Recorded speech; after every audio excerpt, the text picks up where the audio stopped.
Sebenarnya untuk penguatan aswaja ini tidak cukup dalam forum seperti ini. Maka yang efektif yaitu melalui kaderisasi. Insya Allah sistem kaderisasi sudah disusun, insya Allah sudah diputuskan nanti di Kombes, sehingga ada perubahan dikit, tapi mungkin kontennya masih sama. Yang kedua tentu dengan ngaji kitab Tanwirul Qulub yang isinya memang ada akidah, ada syariah, dan ada tasawufnya, ada akhlaknya. Sebelum saya melanjutkan sambutan saya ucapkan minal aidin wal faizin. Mohon maaf lahir dan batin. Sengaja saya ucapkan minal aidin wal faizin karena kalimat tahniah ini sekarang sudah mulai luntur. Lunturnya itu mungkin karena serangan-serangan dari pihak sebelah yang selalu mempublikasikan, men-share dalam berbagai kesempatan begitu masif bahwa kalimat ini tidak pernah dicontohkan Nabi, tidak pernah dilaksanakan para sahabat, tabi'in dan salafus soleh. Kalau digambarkan kalimat thayyibah itu kan Al-Quran menggambarkan wa masil kalimatin thayyibatin kasyajaratin thayyibah. Jadi gambarannya orang yang kuat imannya seperti pohon yang baik. Pohon yang baik itu berarti gambarannya pohon yang kuat, kokoh, rindang. Digambarkan asluha sabitu wa faruha hisam. Akarnya, pangkalnya menghujam ke bumi, cabang-cabangnya menjulang ke langit.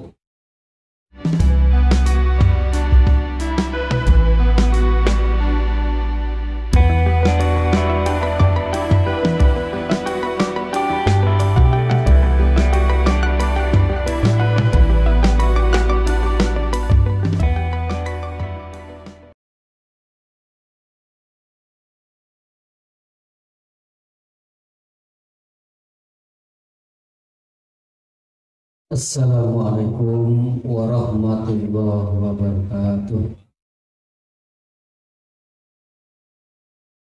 Bismillah, alhamdulillah wahdah, sadaqa wa'adah, wa nasuhudah, wa azadudahu, wa hazamun ahjaba wahdah.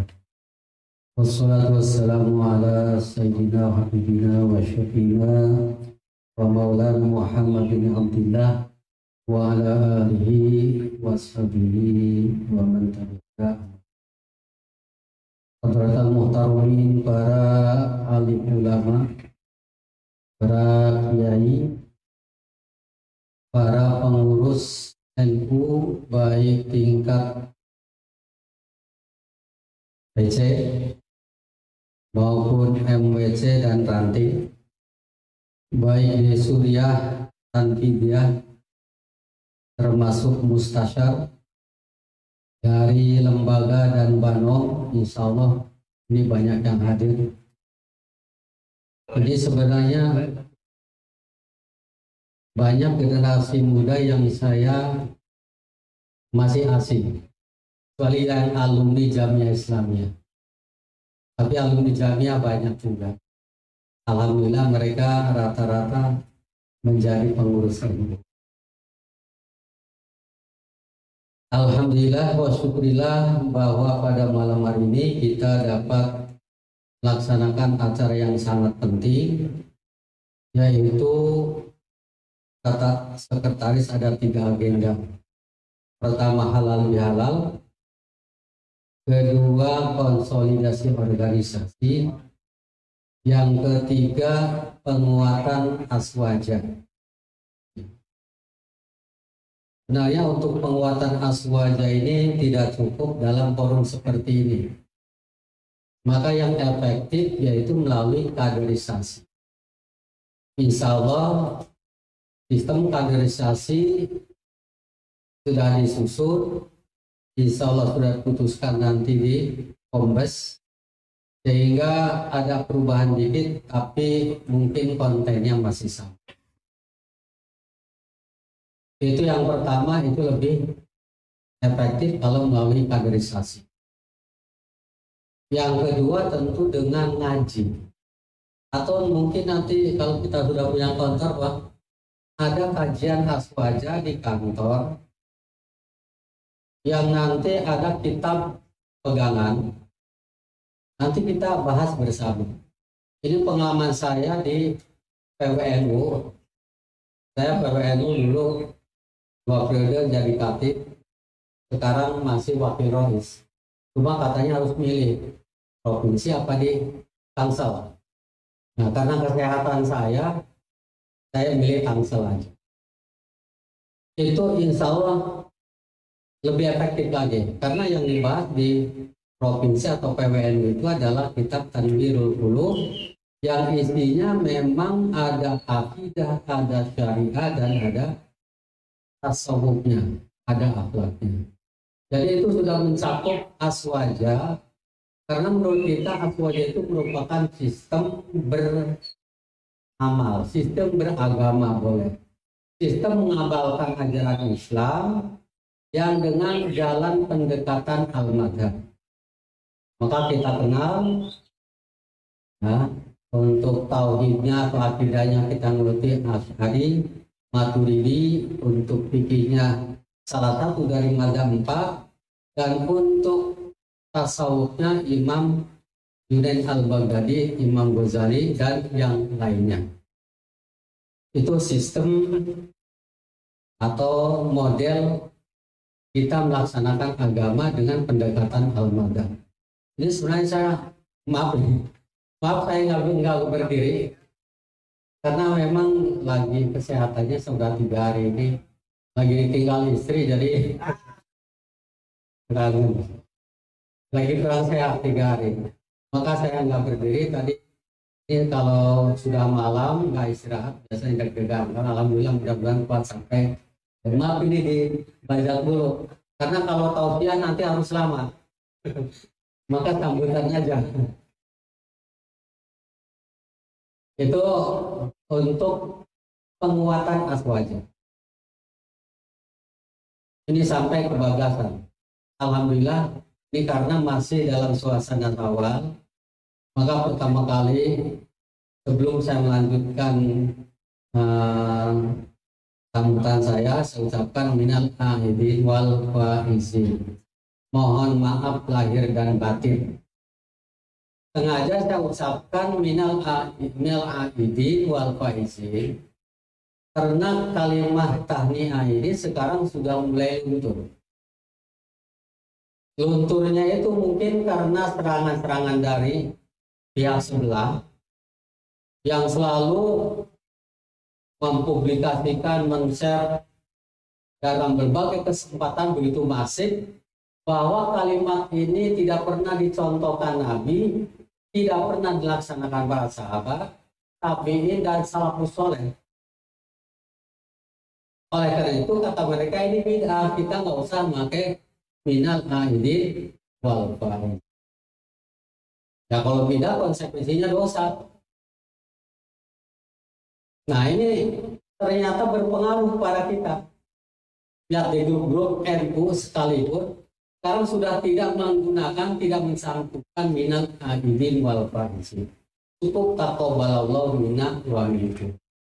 Memang ini hadisnya sahih.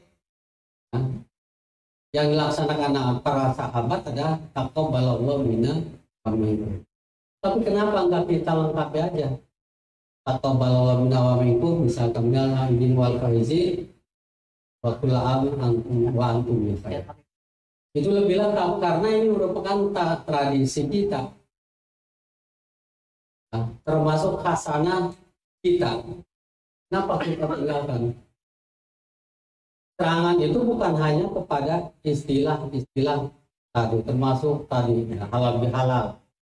Katanya itu buatan Soekarno. Betul, memang itu idenya dicetuskan oleh Dewa Basullah, tapi digaungkan oleh Soekarno. Jadi seakan-akan ini yang menciptakan Soekarno. Ada itu almarhum almarhumah Dewa. Termasuk yang diserang adalah sistem kita berlebaran. Kalau dulu setelah kita sholat itu kan salaman sampai tuntas.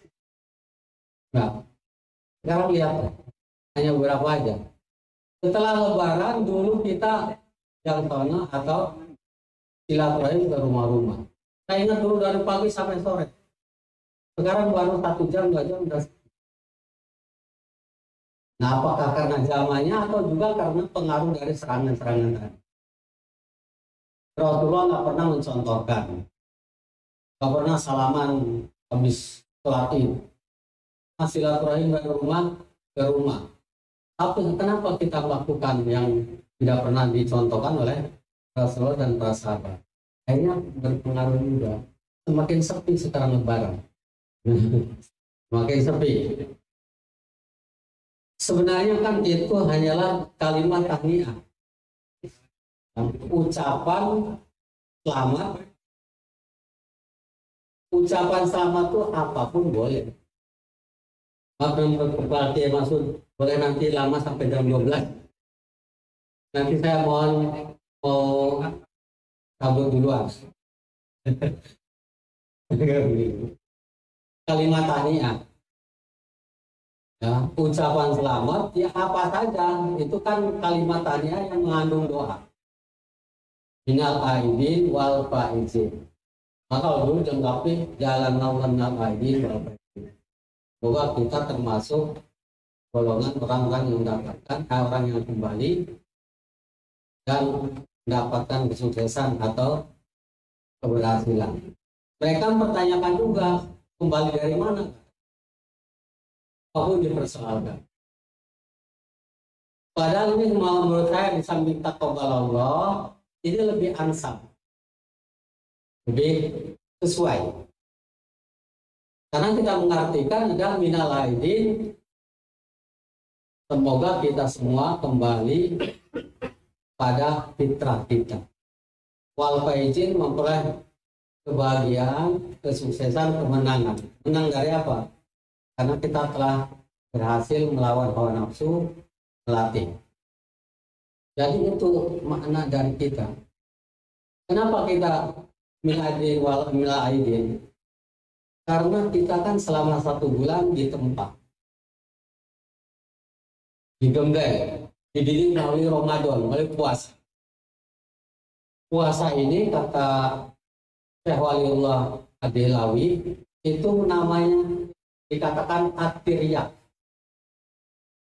Tiryak itu bahasa kitanya adalah penawar racun. Jadi racun rohani, racun dosa, kesalahan itu selama puasa dibersihkan. Kan sebut juga kalau bahasa sekarang detoksifikasi rohani, detoksifikasi spiritual. Sehingga selama 1 bulan dosa kita menjadi bersih dengan puasa, dengan ibadah amaliyah Ramadan. Dan ini sesuai dengan sabda Nabi, man shoma Ramadana imanan wa ihtisaban ghufira lahu ma taqaddama min. Dan ini juga sesuai dengan pendapat Al-Ghazali bahwa dalam puasa itu ada beberapa dimensi. Ada dimensi riyadhah, latihan, ada dimensi mujahadah atau jihad, ada dimensi tazkiyah. Tazkiyah yakni tazkiyatun. Jadi selama Ramadan itu kita dibersihkan dengan puasa, dengan amalia-amalia lainnya, sehingga selama 1 bulan kotoran kita, dosa kita menjadi bersih. Jadi di sini ada proses takhali dan tahali. Takhali berarti mengosongkan, membersihkan batin kita, hati kita, diri kita dari berbagai kotoran. Setelah bersih maka ada proses tahali, mengisi batin kita, diri kita dengan berbagai akhlakul karimah. Oleh karena itu Pantas kalau di akhir nanti kita menjadi bersih. Apalagi menurut Syekh Asy-Sya'rani dan kitab Tanbihul Mu'tarim mengatakan bahwa tujuan puasa itu adalah ghayatin nurani, untuk mencapai puncak pencahayaan, pencerahan hati. Jadi kalau kita sudah angkat hatinya, berarti sudah termasuk perang takwa. Termasuk berarti kita sudah masuk kembali kepada fitrah, asal kejadian kita yang suci. Maka pantaslah tradisi kita setiap Idul Fitri kita saling menyapa minal aidin wassalam. Karena kita sudah kembali pada fitrah kita. Fitrah itu ya asal kejadian kita, fitrah Allah lati patron nas alaiha. Jadi fitrah Allah itu adalah di mana kita diciptakan menurut fitrah itu.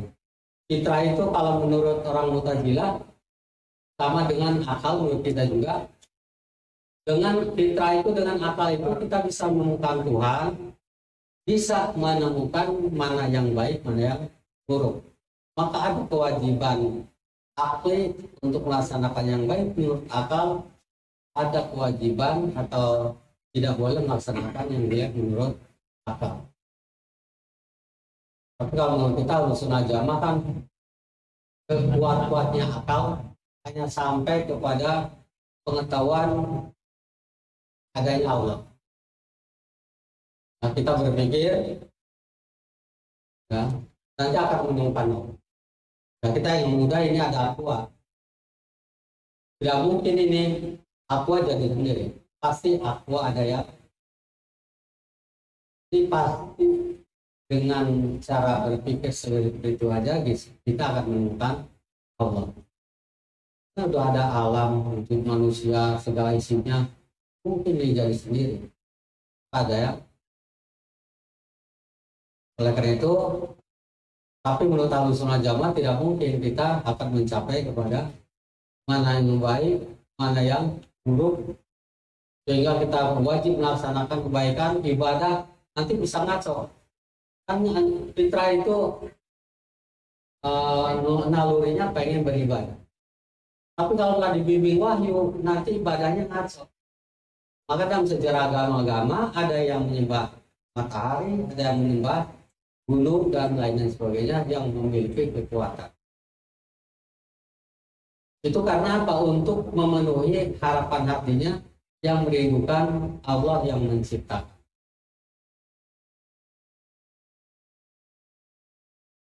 Jadi itu kembali ke bahwa kita jangan ikut-ikutan. Apa yang sudah menjadi kekayaan kita, hasanah kita, tradisi kita, itu harus kita pertahankan. Karena ini adalah kalimat thayyibah. Kalimat thayyibah itu yang pokok adalah la ilaha illallah. Tapi semua kalimat yang bermanfaat, yang maslahat, yang tidak merugikan orang lain itu adalah kalimat thayyibah. Jadi furu kalau tadi kan aslul iman.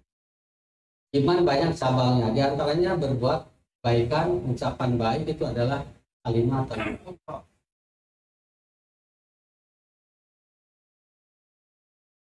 Kalau digambarkan kalimat thayyibah itu kan Al-Quran menggambarkan wa masih kalimatin thayyibatin kasyajaratin thayyibah.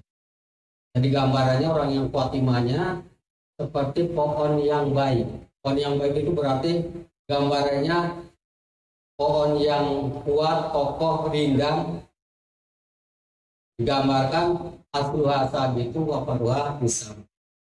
Akarnya, pangkalnya menghujam ke bumi, cabang-cabangnya menjulang ke langit.